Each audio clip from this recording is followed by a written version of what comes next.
Hello, everybody. Welcome back to the I Was the Race. This is Miguel, and today we're going to be talking to Sarah. Sarah is a friend of mine. She is a veteran in the marathon category.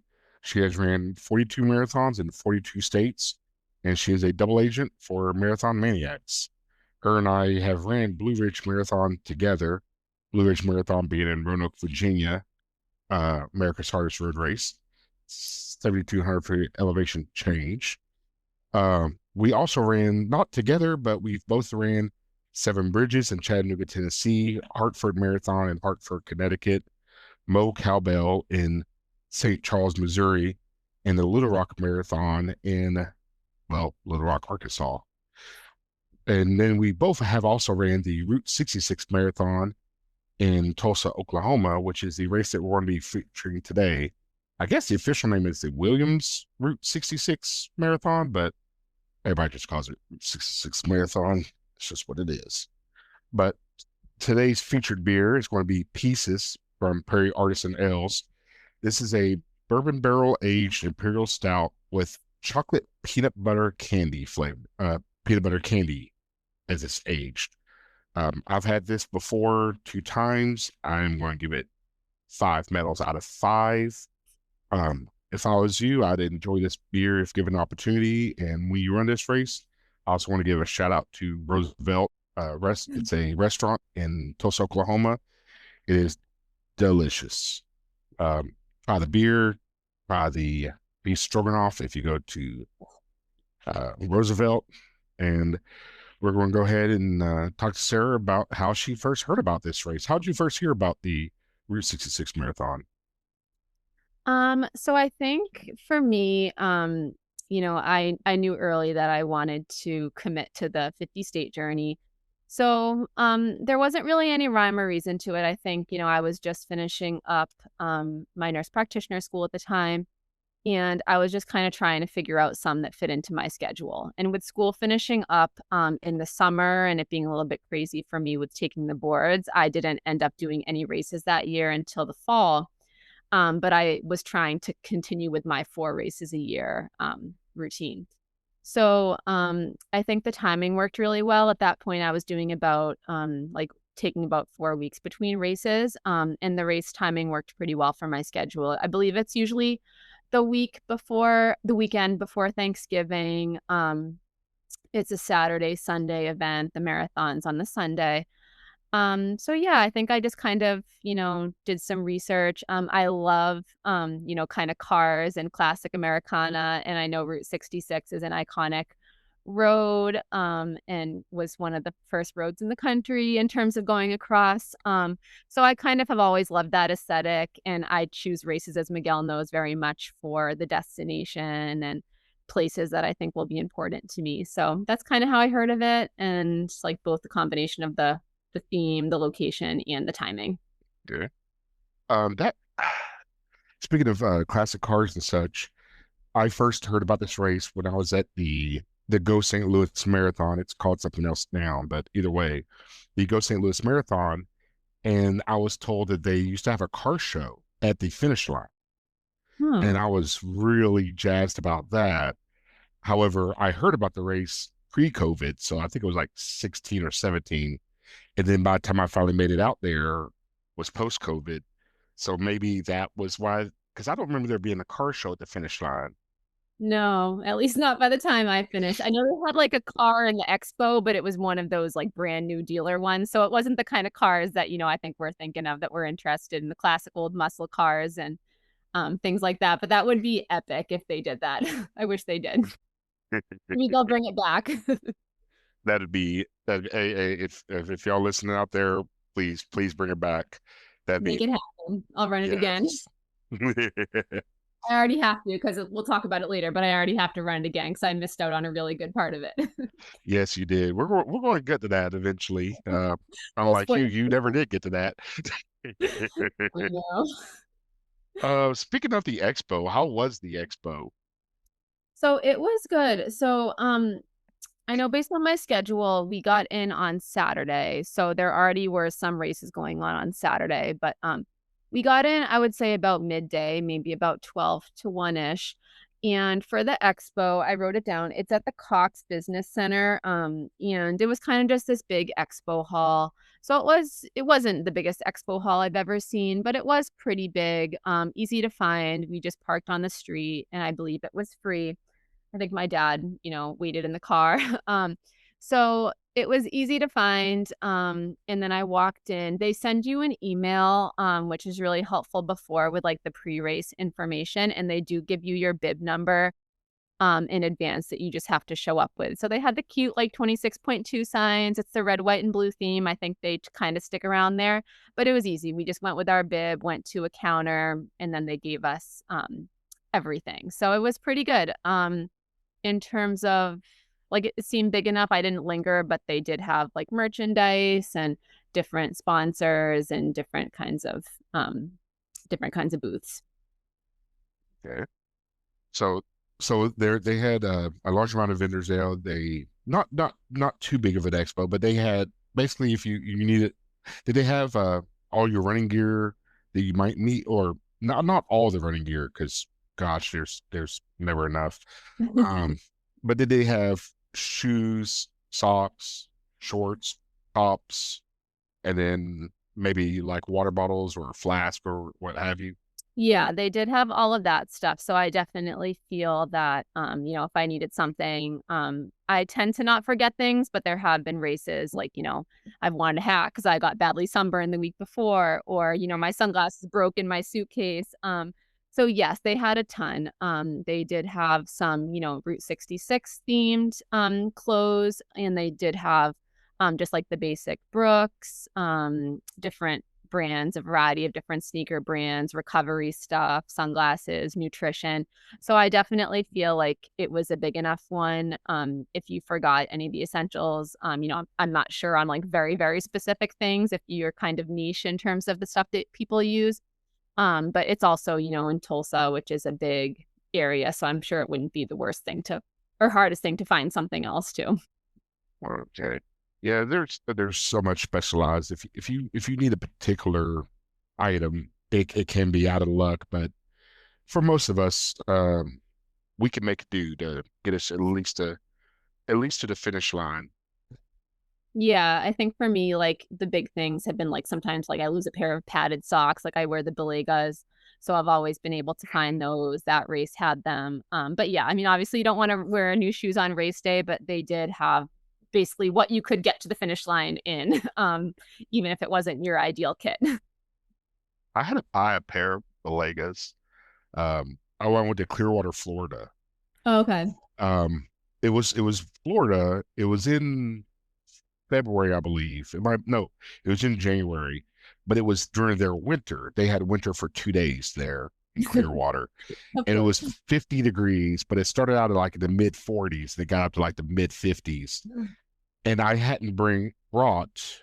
I didn't think I brought the right socks, so I had to go out and buy a pair of cold weather socks because I left all my cold weather gear up in Indiana.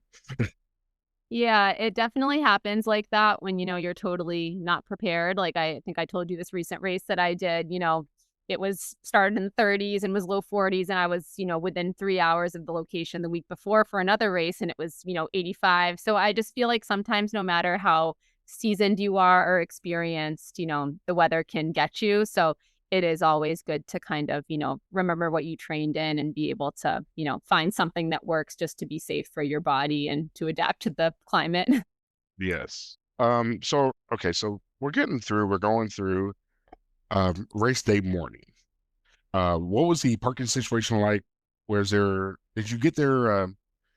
How early do you arrive? How was the traffic? How was that all set up? How that situation? Yeah, so in terms of which I guess we'll kind of get into the demographics of the area a little more, but I stayed out near Tulsa, yeah, the University of Tulsa. I stayed at an Airbnb. For me, it's just a little bit more comfortable. Like I travel with my dad. I have a hard time sleeping in hotels. So I didn't stay at the hotel that was sponsored by the race. So it was about a 10-minute drive. The race started at 8 a.m. I think all of the races did, but there was a rolling start. But you had to be in your corrals, I believe, by about like 20 minutes before. Correct me if I'm wrong. Um, and then the race started rolling. So I probably could have, like, sneaked into my corral. I think I was the second to last corral, from where I staged myself.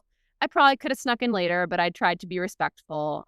So I probably would say I got there about half an hour early, around 7:30. Um, the parking was fine. I know they had some big lots but they also had ample street parking. Like, it's a pretty big race. I can't remember if you do remember how many people were in it, but it's a big race, but I shockingly thought there was lots of free street parking on Sundays. So, I just did the street parking option, um, and it worked great, even getting there just with about half an hour to spare before the race. Yeah, I remember there being I believe I parked for free as well. Yeah. I can't remember exactly where I parked, but I don't recall having to pay to park. Yeah, I know, like, the pre-race packet was super helpful, and they had these very big lots that were all within convenient walking distance, but, since it worked well for us and for my dad to park and drop me o like, park, and then we walked to the start together, there was plenty of street parking, and it was free. I'm not sure about the Saturday races if people are into those. I think it might be require payment on Saturday, but Sunday was totally free, and I was it was shockingly easy. Yeah, oh heck. Yeah, for the Sunday because I did the 5K on the Saturday before, and I there was free parking if you were willing to walk like 2 or 3 blocks, if I recall correctly. So it was there, but it wasn't as convenient. But Mhm. walking 3, 4 blocks when you're about to run a marathon the next day isn't that big of a deal. Yeah, yeah, it gets the muscles warmed up, but yeah, I know some people are kind of wanting to be very convenient, and I get that. Everyone, has a different race style. But yeah, I wanna say I probably walked about 3 blocks. Like, I remember it was still kinda dark at the time, like, it was November, so the time clock hit or the time daylight savings time had happened. So, but you could tell from the music, like, it's very clear, like, where the party is happening at the start line. So I feel like I probably walked, like, 2 or 3 blocks sounds about right, and then, like, it took a while to get to the end where my personal starting corral was. Yes. Um, Speaking of the starting area, was you a maniac by that point? Was you part of the Yeah, I was a maniac. Sorry, no. So I was not part of the club officially. I had qualified years prior, but I never became. So I wish that I was because it's a huge race for marathon maniacs, as you know. I think they do have like a slightly discounted registration. It's nothing crazy, like it's not worth it for the registration cost alone, but it's a big meetup. And they do like the pictures, the half fanatics get together as well. So if I ran that race again, I would definitely, meet up with them. They have some of their own events and just little gatherings. So that's kind of one of the perks of being in the run clubs. They did that at Little Rock too. I don't know if you noticed, but some of these bigger races, they do have like maniac gatherings. And I think a few years ago, the 50 state run group as well had that as like a reunion marathon. So it's like an iconic race for sure for things like that. So next time I go, I'll be hanging with the maniacs. awesome? That was yeah, because they have a whole and the thing about that race is I asked one time I said what made y'all decide to like invite the maniacs and everything, and they was like, oh no no no no. I was talking to a maniac and I was like, why'd y'all decide to have that as one of your main races or whatever? And they was like, oh no, that's put on by them. The race organization themselves puts up the tent and all that Yeah. for the to my knowledge. Yeah. No, I They put makes up the sense. tent and have that whole area for the maniacs. So they invite. I thought it was a maniac thing, but it's Yeah. a race organization thing. So Yeah, I didn't know that, but I do know, like, I mean, I have like my medal here and stuff like that. I think they do have because I wasn't a meeting at the time. I think I joined a few months later. But I think that they do have like a special medal for the maniacs. They have like a special tent. They might have like some heated stuff going on. So I wonder if they do that to like get some publicity. Because it is in Oklahoma. Maybe that's not the easiest place for some people to get to. I know for me, coming from the East Coast, it was a little bit more of an expensive flight. So maybe they kind of do it to, put it on the map a little bit more because it is kind of such a fun party and iconic. But yeah, I did feel like, I did miss out a little bit on that just based on my timing, but it is a pretty big thing for the Maniacs, you're right, that I kind of I totally forgot about that, like, but yeah, they do the special medal, the special tent, the picture, the reunion meetup, so yeah, if you ever join, I know you're a Maniac by qualifications, but, the entry fee is kinda steep sometimes. It I'm trying to join, but I got a lot of other. It's like I don't want to knock the Maniacs because I do I think they do a great service and everything else. It's just I haven't I prioritize different things differently. I guess I don't. Yeah, no. I just haven't done it yet. I want to do it, and I just need to do it. I need to click the button and register because I have Julia. She was on the episode for the Wabash Trace, Yeah. and Heather, who was on the episode for Portage. Mhm.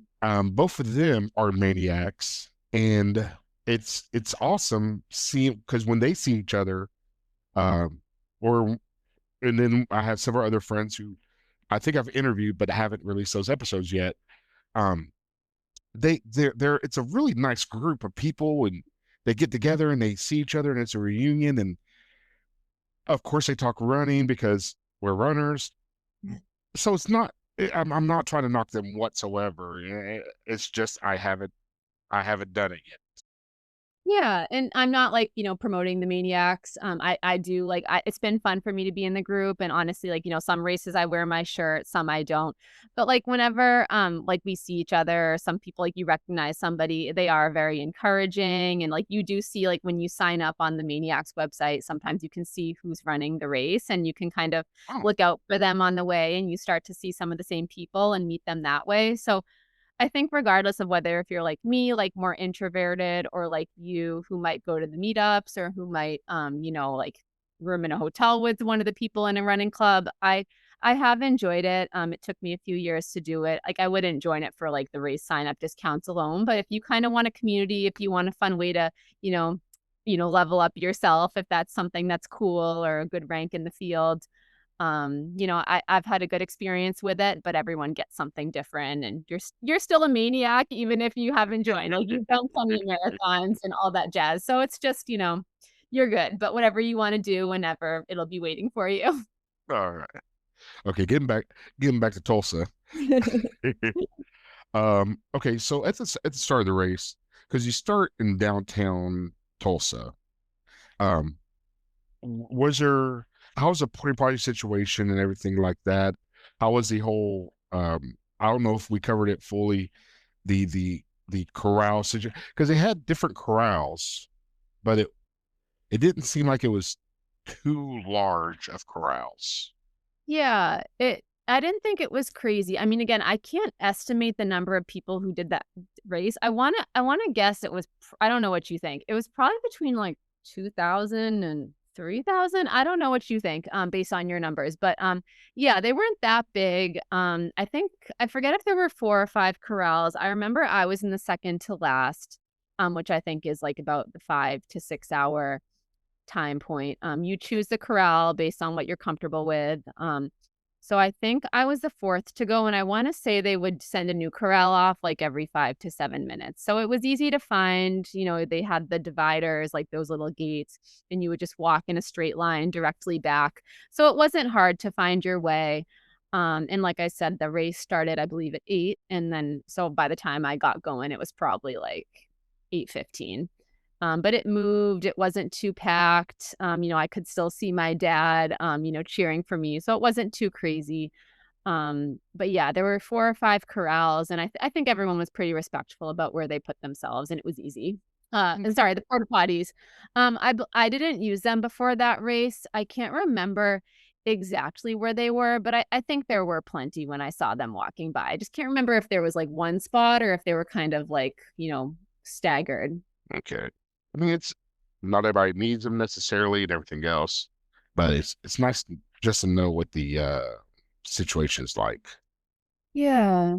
Yeah, I can't remember. Okay. So so the race starts out um I- the race starts out is that is it I recall it being a little hilly in the very beginning, but I'm a little fuzzy on that. How's the course elevation as such? Yeah, so I think I remember when the course started, like, when it started out, like, it's a November race, it was a little bit cooler, it was raining on the day it started, I think it was 50 degrees at the start. We had the confetti cannons and it was raining, so I had, like, confetti all over me, but I remember there were a lot of, up and downs, as it first started. It was a surprisingly hilly course. I feel like I remember more of them being in the back half, but there were a lot of up and downs, as you were leaving the big Tulsa city. So, yeah, it starts, like, right with all the tallest buildings, but the downtown area is not too big. And I believe we went through, like, a few parks, at the start and kind of as we ran out of the big developed area, and there were some smaller hills. I would call them rollers. I don't think there was anything too crazy until the back half of the course, but it definitely wasn't super flat. Yeah, it's not a flat course that the especially well, even the full, but yeah, the Mhm. half, because you start out, you go through like kind of like an urban area, a Right. little more so, and then like you say, you start to get into the neighborhoods. Mhm. Now there is one thing once you hit the neighborhoods, um, because this is where I met the married sisters, Monica and Melissa. I met them at Tulsa, and we got a picture together while taking a shot off of a shot ski. And one of them contacted me later and was like, "Hey, can we get that picture?" And I was like, "Yeah, sure," because I got a selfie of the three of us. And then later on, we separated somehow, and they found me on Facebook, whatever, and like, "Hey, yeah, yeah, yeah, yeah." Um, talk about talk about entering the neighborhoods. Yeah, so in terms of how I would think of the race as a whole, it was just in terms of a theme, I would say it was just such a party, and probably at the time, it was, like, the biggest party of a race that I had ever experienced. Um, and that I know, like, I've done a few more since then, like Little Rock and Dallas, those were pretty wild too. But I know when I read a review of the start of the race before I did it, like, someone said, "I've never been offered so much alcohol on a running course in my life." And I definitely think that that was totally valid. And yeah, I feel like that did kinda start in the neighborhoods after you got out of those first, like, rolling hills of the city. The neighborhoods, they were beautiful. It was, the end of fall. There were still some nice, like, orange and green leaves on the trees. You ran through some beautiful, beautiful neighborhoods, but they were there to party with us and they showed up. So it was really something I hadn't experienced before at the time. Yes, the amount of alcohol on course. It was. I remember because I normally pace, as you know. I normally pace my races, and I met a pacer. He goes by Demo. He's out of Des Moines, Iowa area. He's a marathon pacer, black gentleman, bald headed. I think he's bald headed. He's about 6'2", 6'4", something like that, and dark skinned. I say that because I've been confused for him before, and I'm 5'9". He's like 6'2", 6'4". He's dark skinned. I'm light skinned. He's bald headed. I have hair. He oh yeah, he runs in a kilt, and Oh, I do not. I've probably seen him at some point. You probably have. You probably. I mean, he stands out. But when I met him, he said, we were talking about Tulsa, and he said, don't pace it. And I said, why not? He said, you'll have so much more fun running it than you will pay. Just go ahead, pay the money, whatever you got to do to make it happen, because it's so much more fun. And it really was. Yeah. Um, so you go through the neighborhoods and you split off. Do you remember where you split off from the hat course? Yeah, so, like you said, the beginning is much more urban, a few rollers, and then, you go through the beautiful neighborhoods. It's where, like, all the people show up, the fun party stuff, the beautiful old houses and the, colorful trees, and then I remember we made our way down to, kind of like one of the main roads, that was kind of a big divided highway that they shut down, at least half of it, maybe the full thing, but we ran through some tunnels, And then, it went under this place called the Gathering Place, which is like a cool urban park. If anyone ever goes to Tulsa as a result of this or just in general, that was a cool thing, but we ran under the tunnels under the Gathering Place. Then we took a left, and I believe it's the Arkansas River, correct me if I'm wrong, but, You're right. yeah, You're right. Yeah. yeah, so we crossed the Arkansas River, and then, um, that I believe that the full marathoners, I think we kind of took this second, like, pass, like, we might have looped right under the bridge, and then we went under and then back to that bike path along the Arkansas River, and I think the full marathons looped back and then just continued straight back into town. So it was right around the Arkansas River. You go out, you loop around, and then the full at that point, I think or I'm sorry, I think the half is about mile 10 at that point, and they just head straight to back to town, and then we kind of run back as full marathoners the same way we came along the river, but on the bike path this time instead of that big highway. Yeah. I think because we run out on you're on route you go out on Route 66 there on the current Route 66. It Yeah. half flips and comes back, but the Mhm. full kind of drops down and Yes, goes, that's yeah. yeah, back and underneath.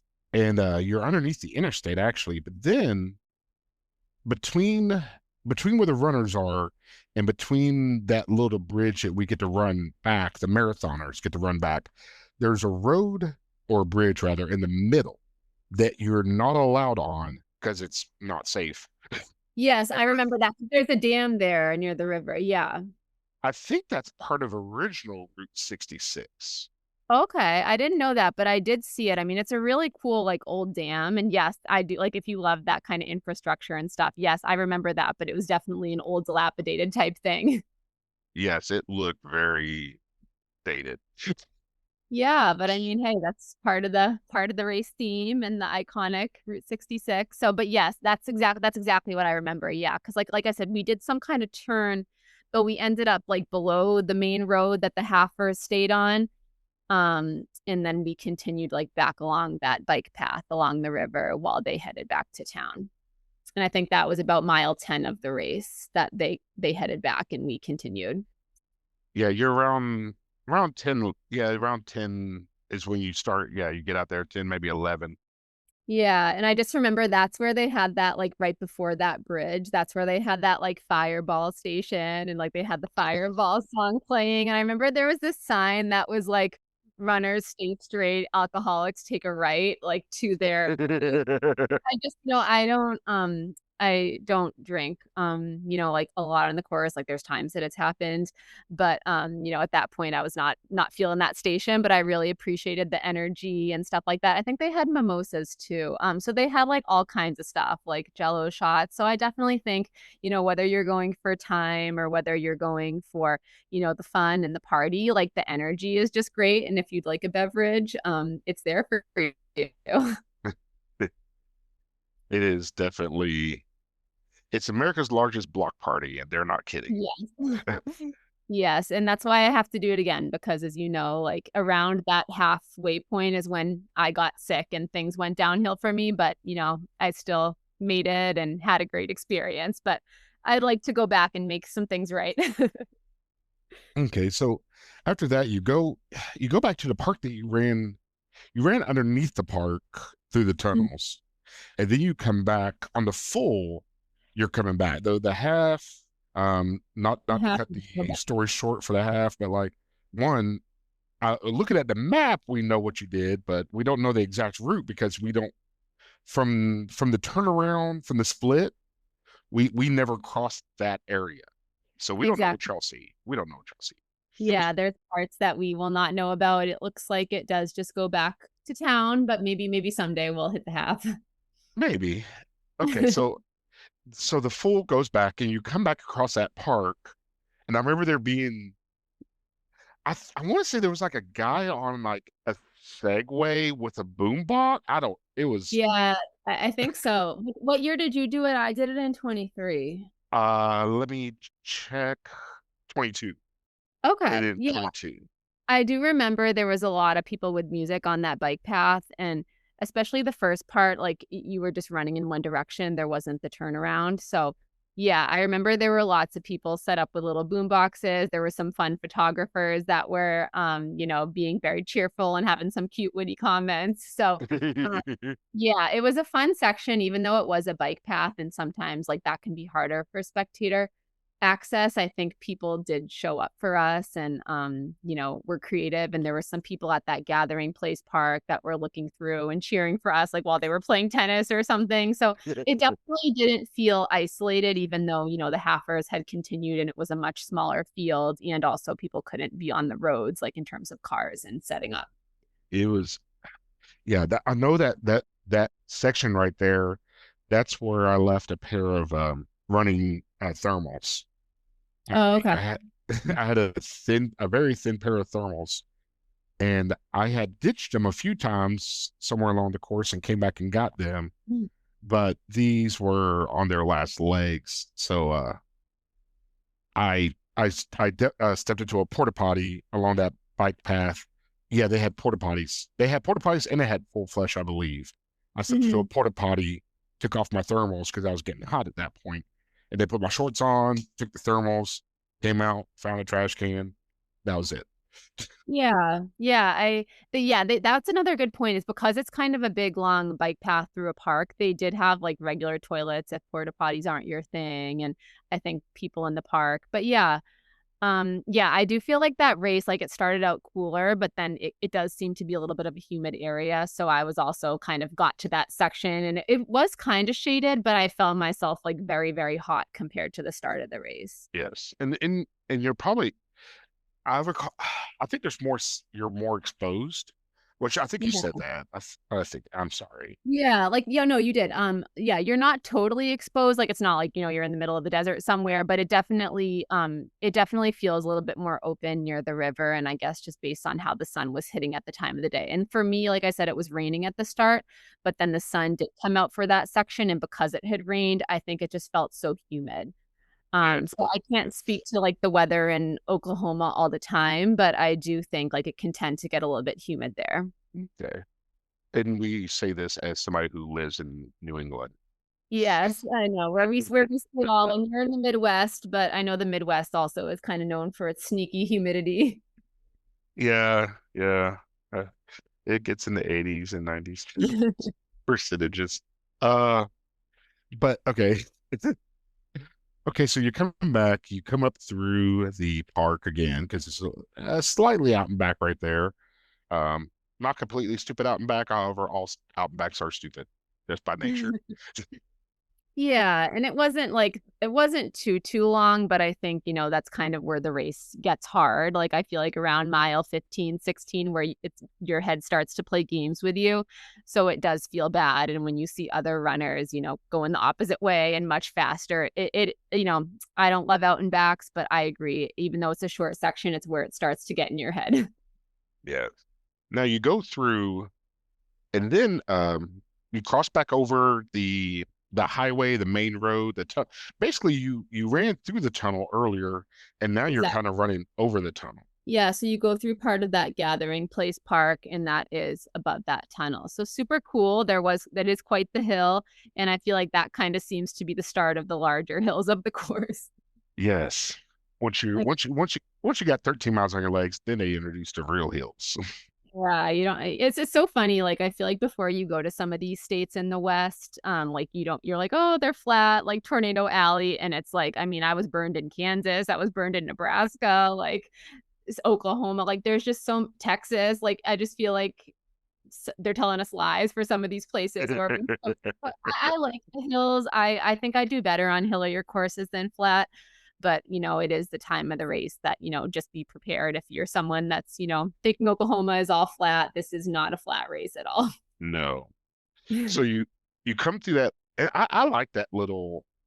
I mean, I didn't like the hill, but Mhm. I did like it seemed more wooded and more naturey, I guess. It did, yeah, it's a very natural park, and like I said, I went back the next day and after the race, and I kinda spent some time there, so I would say it's a really nice urban park, And yes, you did keep running through it, and then, yeah, like I said, there was still some foliage and some nice colors, and it was raining there, but the photographer was, like, cheering me on, so it did get kinda pretty for, like, a small path stretch, and it was very nice and lined with the trees, so and the sun was gone for me at that point, but I guess that would be a time, like, probably around mile, like, 15-ish to 17-ish that did provide some shade if it's that kinda day. Okay. And then after that, you're going out and you're running. How do you, after that, you're coming towards, you're going towards the University of Tulsa. How was that little stretch? Because you're getting to mile 20, you're running along that main road there. But I Yeah, so I feel like there were a bunch of hills, like so that main road that you get to after that gathering place, like pretty wooded path, that main road for me, it's not that pretty.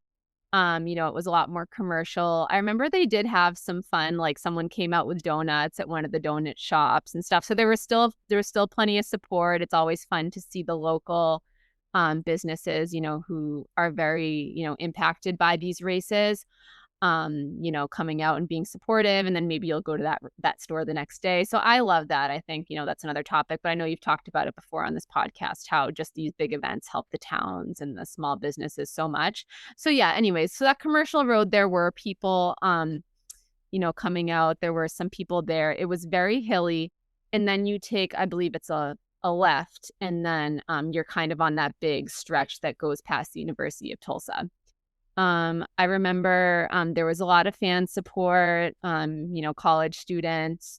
They did have a few good aid stations. There was like I was really suffering at that point, and there was one that had like ibuprofen and stuff. And this was a non-official, course things. But it's nice when good Samaritans show up and are supportive.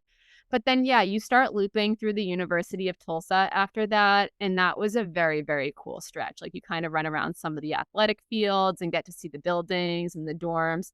So I really liked it. I really thought, it was a great, part of the course, and the course did just have some very good diversity even though, you would think of a big city, but you got to see a lot of cool things, like we've talked about the parks, the bridges, the university. It was a very I liked that section a lot even though it was getting hard and a little bit more spaced out at that point. going through the university, I remember because we entered the university and we went around this a large I don't know what to call it, like a common ground, and it looked like it was in front of like the administration building or something. Mhm. Yeah. And I remember that was, well, the whole whole university for the most part was very beautiful to run through. It was, yeah. I mean, there were parts that were, like, more, residential. There were parts that were more, you could tell there were beautiful old buildings. It was very clean. It felt like, a nice little, private, oasis versus the big city. So I think it was a nice, reset, and, it felt safe. It felt like the traffic was well controlled, and, the college students were very supportive, and it was kinda just a cool thing to see, if you like going to these races and kinda seeing what the local town or area are like. I thought it was a great addition. Okay. Now, one thing we've been talking this whole time, I just realized because that we would talk about the unofficial aid stations, but how are the official aid stations? I don't think I've addressed that at all. Other than I think we've only talked about the because there's so much community support for this race. Exactly. Yeah, that's a great point. Not obviously we can talk about that. And if I get long-winded on anything, please stop me. But yeah, I think there is so many unofficial stations compared to other things, and that's great. I think the official ones, I want to say they were about every 2 miles, like the usual, and then towards the end, maybe a little bit more frequent, like every mile, mile and a half. Um, Yeah. I had to double check, the year I did it, they did Gatorade, in terms of the drink, and, they also obviously water, and then some of the stations had, bananas, and I think some of them had the Goo energy drinks. So, I found, like, especially 'cause I know sometimes, now that I've done this for a long time, my times have really gone down just because I've added more marathons and stuff, and my training's gotten less.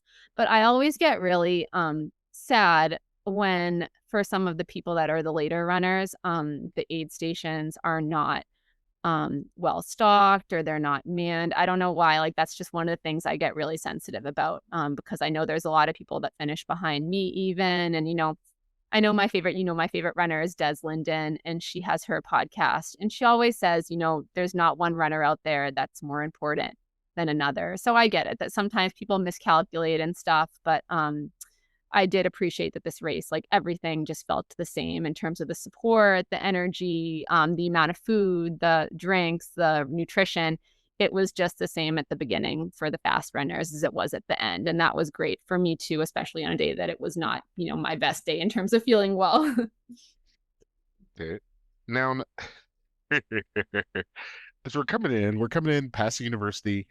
After there, to my memory, there's not a lot of remarkable things to see, except for there's a detour at between mile 25 and 26, uh, probably 25 and a quarter, 25 and a half. There is the Center of the Universe detour. For those unfamiliar with this race, has so many taglines and everything. It also has the world's shortest ultra marathon because anything more than a marathon is an ultra marathon. I mean, you're not going to get a lot of respect from the whole ultra community, but you will get to say that you've done an ultra because it is. Um, the Center of the Universe detour, as you're coming between 25 and 26 on the right hand side of the road, there and there's signage, or usually there's signage, and you run across it's 2 blocks over and 2 blocks back. It's out and back of 4 blocks total, two over, two back. And you go through this, I forget what it's called, but you can like whisper in it, and your whisper echoes off of these things. They look like benches to me, but I don't know what they really are. There's probably some uh, phonic sound engineering name for it. Um, that's one thing. So you missed the Center of the Universe detour. I did. So after the whole Tulsa section and kind of getting back to town, and there's that kind of final straightaway, right? Like that the Center of the Universe detours on. I got sick and had to, pull over and start, being sick. And then at that point, I just think, I was so close. I was feeling better after, that, but I just kept running. And I was looking, I knew that it was kind of, towards the end and around mile 25. But I think that I just in my head, I should have looked at the map. But I think I was thinking it was closer to the finish line. So I kind of just kept going towards the finish line. I didn't realize it would be, a little bit of a ways before. I think Miguel, you told me there was somebody, like maybe with a sign, and there probably was. I think at that point, I still wanted to do it and I was looking for it. But maybe my mental capacity was kind of gone at that point. But I do hear that it's well advertised. But I missed it. I did go back the next day and got to experience it and did the whisper and everything. But when I go back, I will not miss it again. I enjoyed it. Maybe it was easier for me because the day before, Jill and Dan, who were on the Eugene Marathon podcast, they um, we had all went out there. My girlfriend and I, Jill and Dan, we went out to the Center of the Universe the day before, so I already knew where it was. Yeah.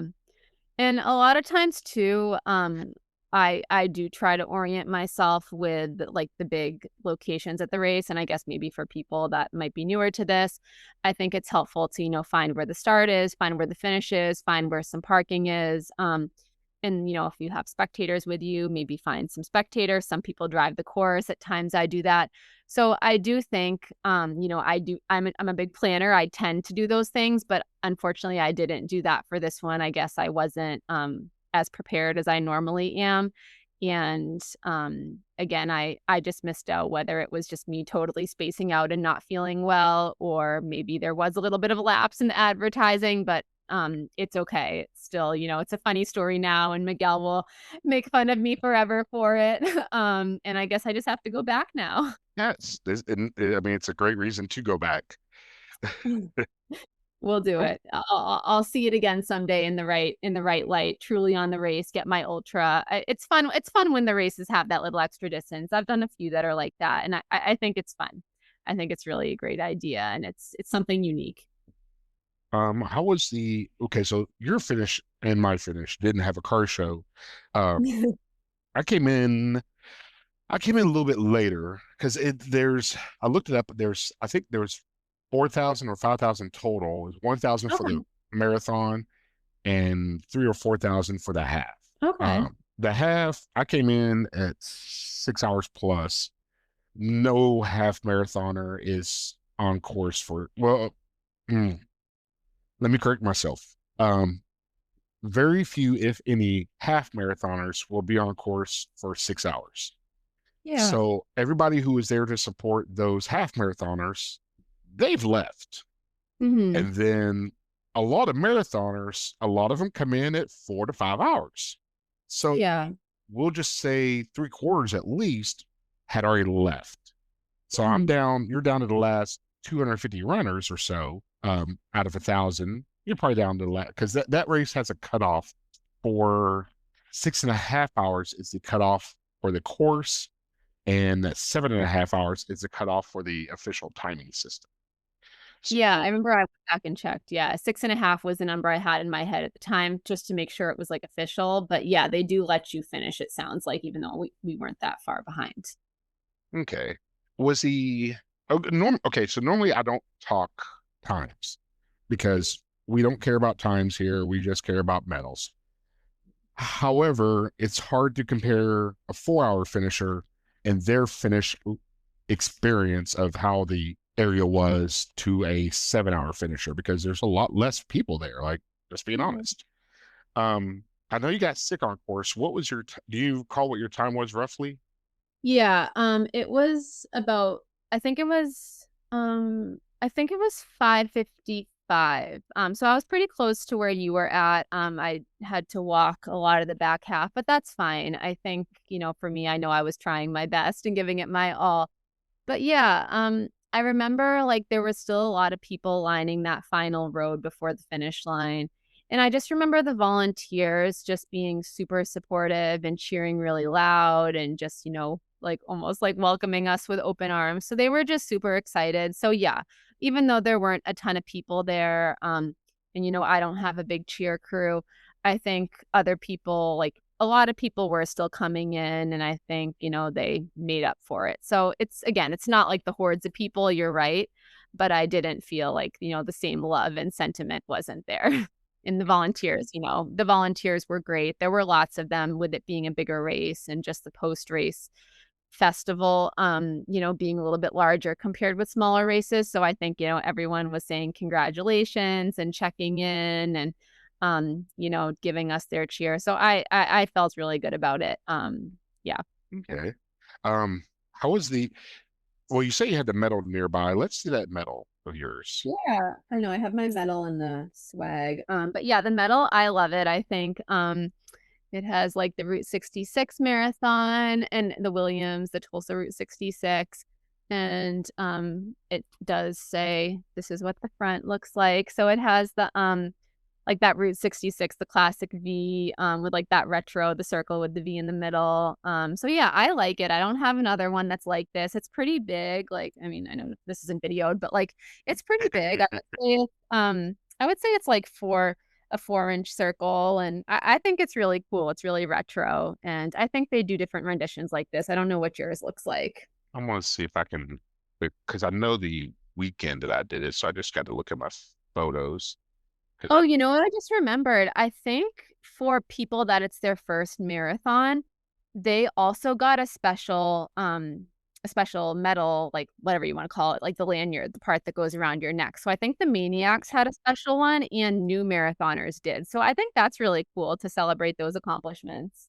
yeah, that would be nice. If I'm not mistaken, I'll take a look, but I know they at least had one for the Maniacs or new people, 'cause I remember one had a tinge of green even though it was the marathon one. So They wanna celebrate all accomplishments.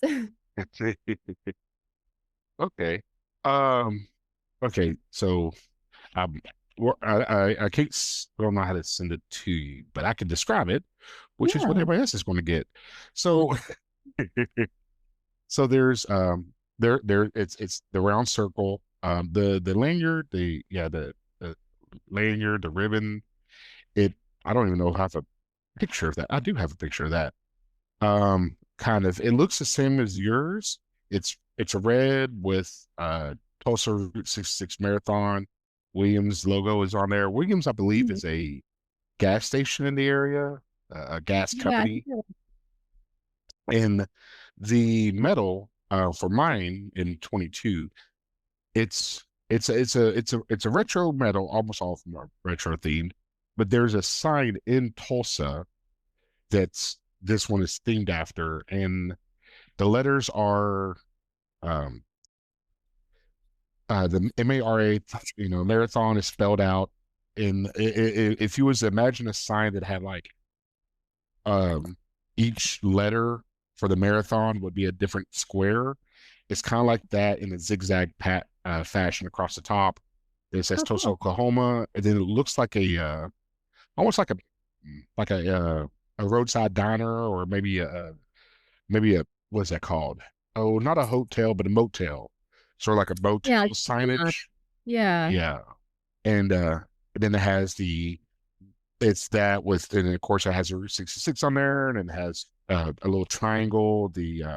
I guess this one would be more like a chevron on its side, or a delta. It's probably more of a Okay. chevron on its side. So Yeah. I'm trying to remember because I think that there was, like, the Route 66, like, museum, or there was some site that was very close to the house, and they or the course, and they had, like, a very similar, like, logo. So I'm wondering I'll have to, like, look into what exactly it represents, but I love the retro theme. It was a very unique medal. It's pretty big and, it's yeah, it's unique. yes, I like it. It's a good, they do a good job. They do a really good Yeah, job. I They do a really agree. good job. So okay.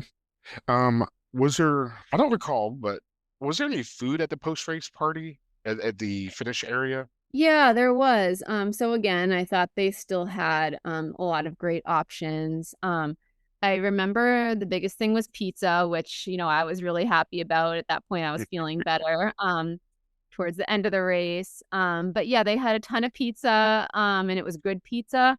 And I know they even donated what was left over to, I think, a homeless shelter. They said a note about that in an after race recap email. So I was happy to hear that. I believe they also did have things like granola bars, chocolate milk, water, Gatorade. So I was really happy with that. I think it's always nice to have something warm on kind of one of those days that's a little bit humid, but you feel kind of cold and gross still after the race. So yeah, I was really happy with it. Tons of water. And again, the support was awesome, even though I came in a little bit later relative to the average finishing time. Okay. Um, how did you end up celebrating the race? Did you, now I recommended Roosevelt's to you as well. Did you go there pre or post race, or before you I left town? I went there before the race, so after I picked up my bib at the expo, I went there for, like, a late lunch, and I know we talked about, how it's really cool that time of year with all the Christmas decorations um, and yeah, just a really cool, like, I think they call a place like that, like, a gastropub. So I went there before. I remember after, like, honestly, I felt held over by the post-race pizza. Again, it was just what I needed after feeling sick just a short time earlier. And then I think I do try to frequent some, local places. Like, I talked about how I think it's just so important for the town, and the local businesses are so grateful for, visitors coming. So I think I went to get some ice cream at some downtown place in Tulsa, and then I went to, like, an Irish pub, on one of the roads, that we had run on that I think I saw from the race. So I eventually recovered. I think I took a nice shower and then I went back out. So I went out, I wore my fun, like, my Route 66, like, my thing, the swag once I finished the race. So I made it work, but Roosevelt's was before. It would be a fun place to celebrate after though too. Oh my gosh, I can't believe you had ice cream after the day you had. I know. This is like I mean, we could have another, like, discussion about this. I'm so different than a lot of the other disciplined people that you interview, like, with my lack of training and my poor nutrition and stuff. So, it's just so funny. But, yes, ice cream, I feel like, is a favorite post-race. I love, like, a milkshake, but my stomach does not always like that a few hours later, but it happened. Alrighty. Um, yeah, I don't, yeah, visiting these new areas and running marathons, 26.2, you can run a 26.2 out your front door. Um, Trying to get one that's the thing that you want for either you want urban or you want a rail trail or you want something in between. You want 10,000 people, you want 20 people. Uh, these are all things that, you know, there's different things you can aim for. But if you, as you go on these common term is racecations, uh, try to support I mean, not, well, yes, support the local area, but don't look at it as just supporting, but it's also exploring the local area. So, yes, you're supporting them, but you're also exploring them. You're learning about them. I mean, you might lose. You might go somewhere and they have just bad service and bad food. Like there's been places I asked, what do you recommend? They gave me a recommendation. I went there and my God, I hated it. But then also, because Tulsa, the first day we got in, we stopped at the gas station. There's two younger quote unquote kids. They were probably late teens, early 20s. And I said, hey, I'm from out, because the guy, he said, you're all from out of town, ain't you? I was like, how'd you pick that out? I mean, you're right, but he goes, well, you're not wearing a coat and it's like 50 degrees. And I'm like, yeah, it's not cold yet. And he's like, yeah, for us it is. I was like, oh, my bad. And I said, well, if you was going to take your lady out on a nice date, somewhere good to eat, where would you go? And he said Roosevelt's. And I directed you there. I directed another friend there. People's loved it. And then I took Jan and Deal. Why do I keep Dan and Jill? I took them there when we were there, and everybody seemed to love it. My girlfriend, she loved it.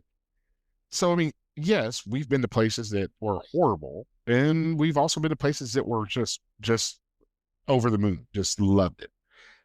Yeah. So explore these places, Yeah, I and feel like support these places. yes. Okay. What shoes do you run in? So I would say I know one of your other guests used this term. I guess I would say I'm like a minimalist runner. I don't do barefoot or anything. But I don't love, a ton of material on my feet. I use the Asics Dyna. I think they're the Dyna Flight. I think I use the third edition. I have some in the fourth. They're a very lightweight running shoe, but they are minimalist, so they do often rip through after, a couple hundred miles. Um, and yeah, so I don't use any of the ones that, are a little bit extra springy, the super shoes by any means. I probably could choose one that's better optimized for my feet, but I wear these shoes for everything. Like I work in the medical field, so I wear them for my long hours on my feet. I wear them for hiking. So yeah, I kind of just wear them for everything, and that may or may not be the best choice for the marathon, but I'm very happy with Asics as a brand, and I've been with them for a while. They have a great medical provider discount, so I've stuck with those, I think, since probably my fifth marathon, and it's been at least consistent, something I know. I don't really adventure out too much. Okay. And then what is that watch I see on your wrist? Oh, yes. So I also have a very old Garmin. It is a 230 runner. It no longer connects with my newest iPhone. So it's not always fun. It can't do the Bluetooth notifications anymore with my iPhone. But it still works. It's still pretty accurate. I still, update it, but it definitely is not as fancy as the ones that you and your friends are rocking for the most part. I got to upgrade once the time is right, but it still works and they're expensive. So, Hey, Jill just upgraded, I think, in the last year. And her previous one, she had to plug an ant stick into her computer Oh, to wow. upload her data. Wow, S- so she wins, but, yeah, it'll choke on me one of these days. I think I got it for my first race in 2016, so I it's made it pretty well. Maybe it'll make it through the 50 states with me, and it can be a little gift, upgrade. There you go. There you go. Yeah. So, okay, and I do that mainly because, like you said, I have a I have a newer watch. I bought mine, I think in 24 or 20. Yeah, I think I bought it in 24. Um, it gets fuzzy. And then I have another watch that my son is now wearing, the Phoenix 6X, which when it was new, it retailed at $1,000. Now it retails, well, you can find it on eBay for like $200 to $300. Um, and I have different people who's been on my pod that have anywhere between a $300 watch to probably a $1,500 watch. And it's not indicative of how fast you are. And we have different shoes. Peter, he was in the Air Force Marathon episode. He is a very fast runner. And then so is Janelle. She's a very fast runner. I'm trying to get Marissa and Rick. They're very Rick. Oh gosh, I gotta have him on my podcast. He is now a lifetime qualifier for Boston Marathon. Oh, I didn't even know that was a thing. Oh, most people don't. Wow. So does that mean Yeah. he's fast or he's just done a million races or both? Well, yeah, well, he's qualified 25 consecutive years. Wow, amazing. So he is fast. I mean, he's not elite fast, but Yeah, he is fast. it's His incredible. Marissa, his partner, I don't know if they're husband and wife, I don't want to misspeak on them. She was going for an OTQ, Olympic Oh, trials qualifier, for those that's so unfamiliar with cool. the term. So she is really fast. And to my knowledge, Rick doesn't, he runs 3 hour, maybe 3:30 marathon. He doesn't run in the Vapor Flies, Mm. but then, or yeah, the Vapor Fly, that whole series. But Peter does. So don't think that one particular shoe is going to make you fast because it, for the most part, it won't. You're going to get a lot more benefit from eating healthy and putting a few more miles on your legs, and maybe going to your doctor when you have those aches and pains and getting them actually checked out rather than running on bad hips for a month. Yes, and I think, with experience, mental toughness, it's definitely some combination of all of those things. And you find out what works for you but exactly, I think it's your mindset, it's, long-term commitment to your health and yeah, just some experience. Okay. So we're going to go ahead and wrap things up here. I've really enjoyed talking with you, talking about this whole Tulsa Route 66 marathon. It's a great race, November race. It's a fantastic time. Um, there's a lot of history in Tulsa to look at, a lot of there's museums to visit. You're right there. It's a great city to go see. Um, is there anything you'd like to finish out with? Yes. Um, well, thank you for having me. I think, one of the things that I always think of with these races is, everyone is doing it for something different and their own personal goal. There's been times that we've been fast, there's been times when we've been slower, but you never know what another runner on the course is going through and what they're battling to finish that race or to just give it their all. So I think, it's great that you highlight all different kinds of runners and, that you were a friend to me, through this, experience and when I was having a bad race when I met you, and I think it just speaks to the community, and it's just been such a privilege to be able to, experience this journey and to meet so many amazing people and to hear from all the guests that you've interviewed. So I appreciate it. And I think, anybody who's listening or might be interested in your first race, no matter what distance, you can do it. You're still a runner, no matter what. And just go and set your goal and never give up. Thank you. That's great advice, great words. Uh, Again, thank you for being on the pod. Really do appreciate this. Everybody check the show notes. I'll have a link for the the marathon there. It's not an affiliate link, at least not yet. I don't plan on that. It's just a link to make it easier for you to find it, or you can Google it. It's going to be the same link probably. Um, I'll have a link for Pieces from Prairie Artisan Ales. I love that brewery. It's out of Oklahoma, not necessarily right by Tulsa, but it's still an Oklahoma brewery, so it qualifies.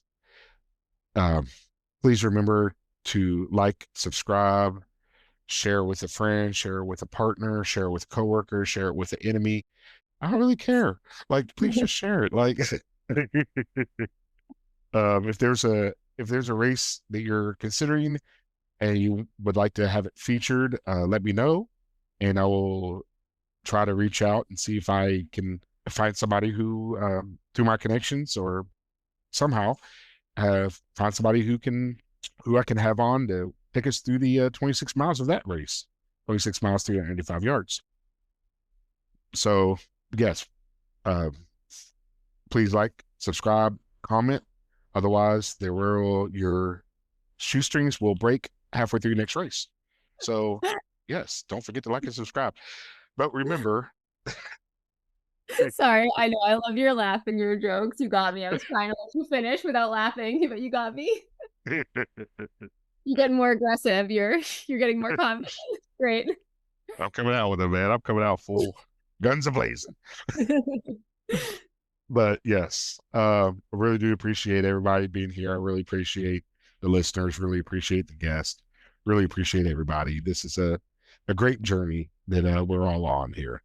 Um, but most of all, most importantly, run the race that you're in, and remember that forward is a pace.